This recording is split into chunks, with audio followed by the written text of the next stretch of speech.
Et on est avec Gérard Vespierre, directeur de recherche à la FEMO, la Fondation d'études pour le Moyen-Orient, et président de Stratégique Conseil. Bonjour à vous, Gérard Vespierre. Est-ce que les Iraniens vont demain sanctionner le désastreux bilan économique de Hassan Rouhani?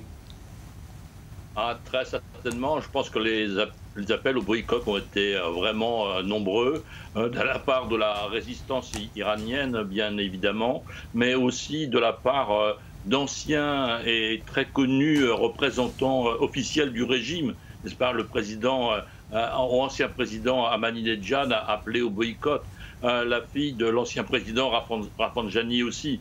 Donc on a vraiment une convergence vers le boycott de ces élections, comme si vraiment d'un profond mécontentement économique, social et sanitaire.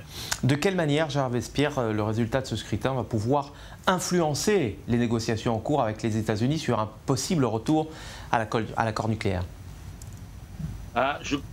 De façon surprenante, je ne crois pas tellement, parce que ce dossier particulier et quelques-uns des plus importants dossiers gérés par le régime, comme le balistique et les rapports avec quelques pays voisins, eh bien, sont dans les mains du guide suprême, n'est-ce pas? Et donc les présidents passent, mais le guide suprême reste. Cela fait 32 ans maintenant que Khamenei est guide suprême du régime, et il n'y aura pas vraiment de changement.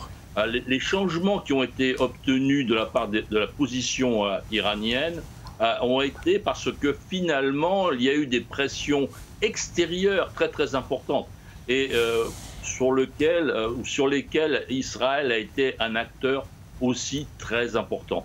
En 2013, en 2012, il y a eu des interventions sur les installations nucléaires, l'élimination de quelques savants notoires. Et on a vu l'an dernier, n'est-ce pas, l'élimination aussi de Fakhrizadeh, un des responsables de la recherche nucléaire. Donc ce sont plutôt les interventions extérieures qui sont importantes. Ouais.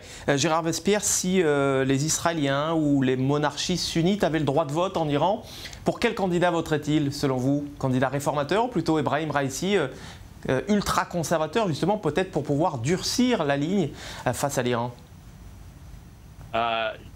Sur le plan religieux, je pense qu'il devrait y avoir une opposition entre les deux courants, n'est-ce pas? Il n'est pas possible de rallier le guide suprême et sa politique radicale, si je comprends bien votre question. Donc vraiment, il y a là une volonté politique de l'Iran de récupérer majorité et minorité étrangères à l'extérieur du pays, au Liban, en Syrie, en Irak et bien sûr aussi au Yémen, minorité ou majorité chiite, pour les amener à être dépendantes de Téhéran. Merci Gérard Vespierre pour cet éclairage donc sur les élections iraniennes qui débuteront demain. Donc le premier tour débutera demain avec des résultats dans la soirée ou le lendemain. Merci beaucoup.